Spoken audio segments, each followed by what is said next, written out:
Hello and welcome to the Sales Code Leadership Podcast with my guest this week, Andrea Kayal. Andrea, how are you today? I'm doing well, Kevin. Thanks for having me. Hey, welcome indeed. Where are you calling in from? New Jersey, so across the pond from you. Oh, yes, New Jersey. Not been there. I've been to New York only once. I remember taking my wife there for our wedding anniversary 20 years ago. And my wife is one of these, she's a reluctant traveler. She only wants to go to places she's been before. And she hadn't been there before, but I promised her, I said, it's going to be fantastic. It was a 20th wedding anniversary, so it was a big one. Nice. I splashed out and got us a suite at the Plaza Hotel. Oh, very nice. On Central Park. So love New York. I love Americans, big fan of America. Not been to New Jersey, but I'm sure it's great. It is wonderful. Well, let's get straight into the conversation, Andrea. What is it you get paid to do today? So paid to do, I think the summary of that is probably just to make companies more money more efficiently than they did the day before. In the environment we're in, it certainly becomes more critical that not only can you grow, but certainly not at all cost. And I think I've always kind of held that, belief in my career. And I think it served me well, previously, but certainly, in today's market, I think it's ever more critical that, it's a growth job, but you want to do it as, efficiently as possible. Yeah, absolutely. Absolutely. If I'm right, you're the chief revenue officer, aren't you? Correct. Yeah. No, sales and marketing. But again, correct me if I'm wrong, Andrea, you never actually had a proper sales job, did you? No, I haven't. But I would say, I think in my career, the thing I've always known to do was just to hire for my weaknesses. And so while I haven't sold, I've always just made sure that the sales leader that's in the seat is very competent, capable, experienced individual who can do that job better than I can, and just making sure that they're happy and, hitting the numbers. Yeah, right. Absolutely. So what's it like then being chief revenue officer with sales and marketing coming in? Is there a conflict between those two areas, do you think? Or? Well, actually, I think it's why I sort of advocated for this role in the first place, was so that I could make sure that there weren't any tensions. I came up to chief revenue officer through chief marketing, which I think you'll see more of as you continue to talk to more revenue leaders, because, I'm not trivializing the sales role, but, marketing is just as complicated a function as having to finally, sell the deal.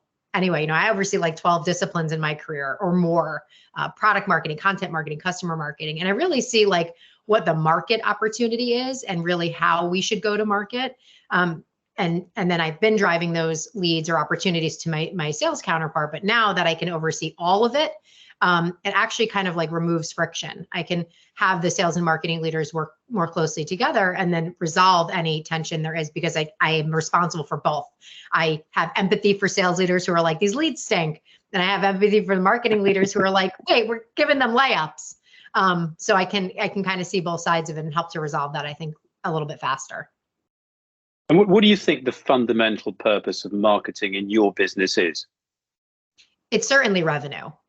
It's all a means to an end, whether that's like, brand work you're doing to make sure that, how you look and what you're communicating about your value is going to make your demand gen efforts more efficient.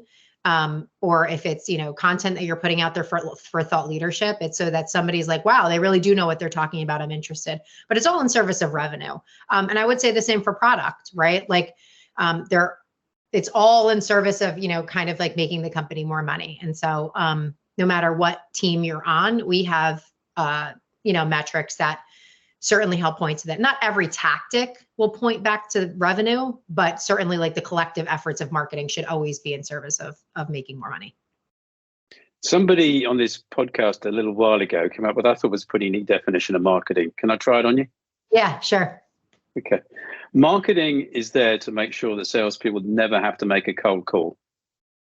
Well, that would certainly be nice. But I would say that cold calls or emails, again, you want to make sure that you have the right ACV to support cold calls and emails, because for us, our ACV is very low. Cold calls and emails are actually quite costly because we can't make up enough dollars in the deals to support the efforts, because those touch points are low conversion. They're low converting, as you know. probably for every 100 dials, you're only making like one connection. And even of that one connection, you're not guaranteed a demo or an opportunity. And so I do think that those cold calls or emails are still like touch points in the journey. And for some products, if you're like trying to define a category or market, there's still very important parts of the whole. But yes, if you could get 100% of your demand coming inbound without a single like outbound dial, that is very good marketing. It's good. It's an ideal scenario, isn't it? It's ideal. It is ideal. Absolutely. And what do you see as the biggest challenge that salespeople have in the industry at the moment?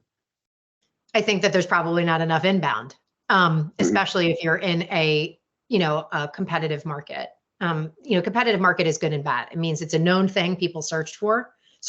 So the demand for it is there, but you have to go capture that among many people are trying to capture it. And if it's a category you're trying to create and there's latent demand, you have a separate problem because you have to go tell people why they need this thing now. So I think for salespeople, they're challenged in both ways. Either you're selling a really cool new thing that you need to tell people about, or you're in a competitive environment. But I would say like chief among the challenges for salespeople is to continue to differentiate. I think there's still a lot of like classic playbooks out there that talk about some of this soft ROI, like we'll save you time. Well, I think we need to get better still as marketing and sales organizations at creating more clear value for every opportunity that we have a conversation with, so that you can stand out among the crowd. Value creation. Yeah, I still think it's pretty generic, the value creation. Our customers say this, our ROI says this, right? Like I think people are kind of like even tuning that out a little bit. So again, like what else? So those are the things I'm trying to think through with the team. I think marketing teams and sales teams will need to continue to get like way more creative than we are today at really like highlighting the differentiation between the product, between this one and that one. Now, if I'm right, you teach a course on leadership, don't you? For CMO school, which is part of Pavilion. I'm not sure have you heard of that, Kevin? Pavilion? Oh yeah, Pavilion's pretty famous with our audience over here. In fact, the founder of Pavilion was a guest on the podcast a little while back. Oh, was he? Okay, I'll tune into that one. I would love to hear what he had to say. Yeah, Sam's a good friend of mine. I was actually the first Pavilion member, if you can believe it.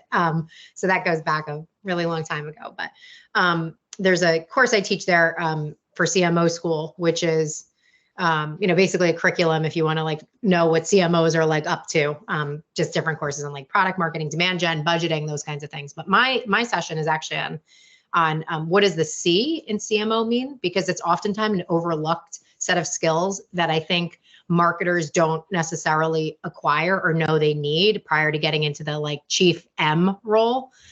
So that whole C piece is really on leadership and like a bunch of fundamentals I think about in that role. So what is leadership for you, Andrea? I think leadership is not only about like the teams you manage and driving them to outcomes in, the most empathetic way possible, because again, these jobs are hard. I don't know if I had to start my career over again, if I would come back and do any of the thing I'm doing today. I think I'd probably teach because, they're brutal, right? We're always asked to do more with less. So I think there's a lot in leadership that has to do with like just people management in general.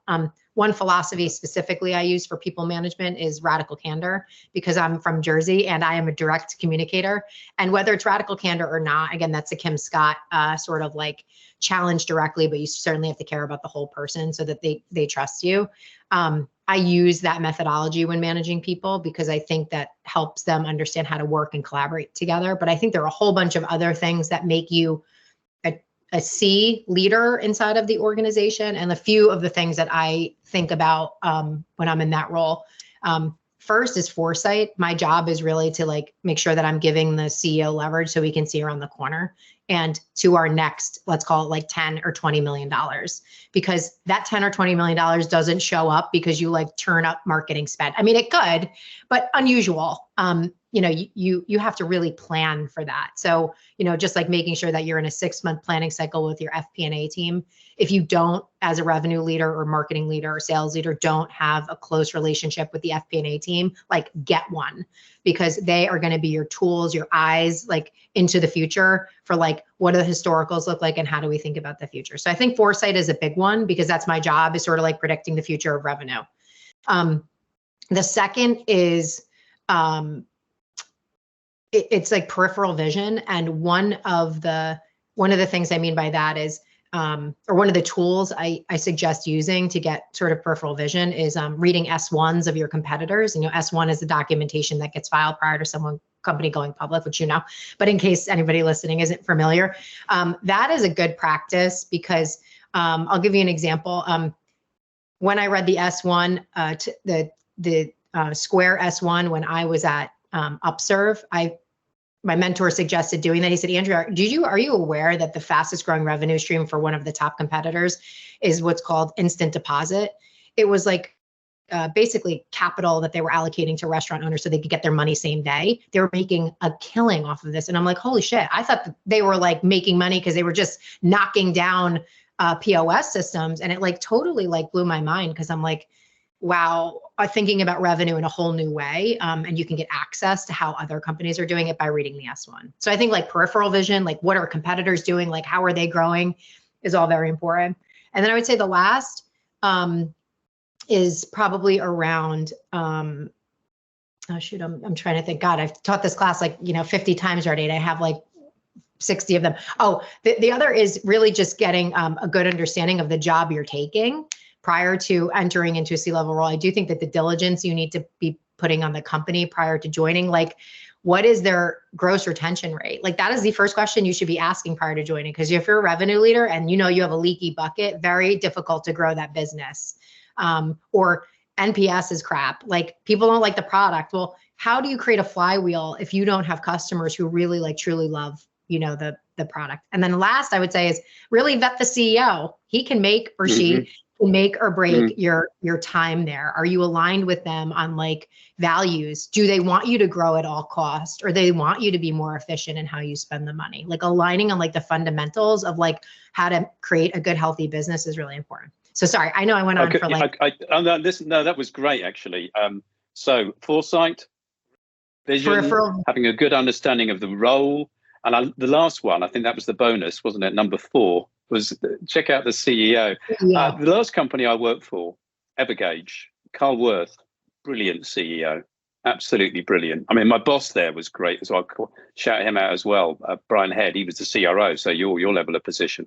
I think it's so important. And I find the older I get, and I'm pretty old now, I'm one of the veterans in this industry, the less tolerance I have for senior people that have no understanding of how to manage and motivate individuals. I just don't have any time because, don't have any time. You know why? Because I don't have that much time left anyway. And I'm not going to waste it on people who are not going to show some respect and some understanding, right? So I absolutely buy into that. I love that. That was a really, really good description of what it takes. What about a few other thoughts for your younger self then? Because many of the people listening to this podcast, Andrea, are either they're kind of aspiring leaders, sales leaders, marketing leaders, people on their way up or looking to move on their way up. What advice would you give to your younger self if you had to think of one thing that you wish you knew at the beginning of your career? What would that be? Well, I would say one of the things I think I was taught by my parents was just like, work ethic. Like, I'm not saying like you always have to be the last one to leave, but I worked my ass off. And so one of the things I think I would tell my younger self is like, don't stop. I put in so many hours and I grinded it out. I remember working for one of my first jobs and I was like, holy shit, these are like, 12, 14-hour days, like they're nonstop. And I remember really like, being like, God, this is what my life is going to be like forever. It ends up not being that way forever. I mean, I still put in plenty of like late nights and hours, but not like I was at the beginning. And so I would just tell my younger self, like, keep going, like keep putting in the time, because it pays off. The other thing is just, make sure you maintain your relationships. Always leave a company on the right note. And again, these are things I think I would continue to tell myself because I feel like having done them has served me well. But, always leave on the right note. Like, even if it's a bad experience or whatever, maintain your relationships. Like, don't burn bridges, like try to, keep up your network, because I think you need it. I think you need a network. You rely on it for many years. So those are probably two of the things I would have told my younger self. Great advice. You strike me as a very busy person. We packed this discussion into, it's going to be one of the shorter podcasts, right? But none the worse for that, because I know you've got to crack on onto your next call in a couple of minutes. But what is it you do to unwind at the end of a busy day, Andrea? Wine. Isn't that what everyone does? I love that. Fantastic. What's your favorite wine? Have you got a favorite? I got a favorite. I'll share that with you in a second. I do have a favorite. Oh my God, I have two favorites, but I'll just tell you the one that I really love, because we ended up going to the winery there. It's a Joseph Phelps. It's a Joseph Phelps cab. It is really just like so incredible. And if you ever have the opportunity, if you ever go to Napa, if you can hit up that Joseph. I've been years ago. I went. Yeah. Oh, you did? Isn't it just like such a beautiful part of the world? Absolutely. Yeah. Napa Valley in California. Absolutely fantastic. Yes. So what about you? What's your favorite wine? I'll make a note. Mine is it's for taste, and it's kind of emotional reasons as well. It's a French white wine from the Loire Valley. It's called Muscadet. Okay. And the reason I like that is my parents bought a house in France when I was a kid, like donkeys years ago. And that was we would say, posh wine. So when we were sophisticated wine drinkers over at a nice meal, that's what we used to drink, Muscadet. Okay. We still buy it. My wife and I buy it. It's a nice, light, white wine, dry, crisp, not expensive, and just brings back lots of happy memories for me. I'll add it to the list. I think Joseph Phelps is the same for me. Yeah, just like emotional too. Like, I think about the time there, and it was really, really nice. But yeah, I mean, that's the go-to for unwinding. Otherwise, I'll read a book or something. Oh yeah, go on then. We've got time for that. What was the last book you read? I read like nonsense books. Like Karen, they're like, okay, well, I'll tell you the one that I read that was not fiction. A Voyage Long and Strange by Tony Horowitz. It's just about the founding of this country, because my grandmother had recommended it. She's a big reader. But the book versions we got in school are actually like not accurate about how the country was founded, like Christopher Columbus and his role and all that. Anyway, so it's a history book. I don't know, it's pretty nerdy, but very enjoyable, and totally reframed everything I thought I knew about this country. So I got a connection for you there as well. I live in Bristol. It's a port city. If you haven't been here, in the southwest of England, it's actually the city where his real name is Giovanni Caboto, Italian chappie. We call him John Cabot here. Set sail for America. He was the first European, if you discount the Vikings, right? Apparently, to land on the North American continent in 1497. Because of course Columbus never landed on the North American continent. He did not. By the way, news to me. I didn't realize that. He arrived in 1492, but he never landed in North America. So we've established a lot of super interesting connections here. I can tell you, I have so much enjoyed this podcast, Andrea. I'd love it if you have anything in closing you'd like to share with the audience, just as a thought about leadership, sales, marketing, whatever. There you go. I would say mostly hire for I hire kind people first. I think even Sam Jacobs wrote a book called like Kind People Finish First, but I kind of agree with the sentiment, which is pedigree is one thing, great schooling. I have an MBA. I want to get my PhD. I believe in school. I think school is wonderful for many reasons, but I would say hire for passion, curiosity, and grit, because I think in these roles, both sales and marketing, there's a lot you can learn if you hire, or a lot that people can learn about the role, but if you hire for those things, I think those are harder to teach. You can teach kind of the fundamentals of sales and marketing, but hard to teach people what passion, curiosity, and grit is. I completely agree. Somebody, again, words of wisdom, these are not mine, this is somebody else. He said to me a long time ago, we hire on skills and knowledge and we fire on attitude, and it should be the other way around. I totally agree. Yeah. So true, isn't it? Listen, it's been a wonderful conversation. I've really enjoyed listening to you tell us all about leadership, sales, the challenges of marketing, of leading, developing salespeople, attitude. I mean, so many great topics we've covered today. It's been wonderful. Thank you so much, Andrea. Thanks for having me, Kevin. I appreciate it. You're very welcome. And thank you to the listener. If you like the conversation, please do leave us a review because it helps me to get out to a broader audience.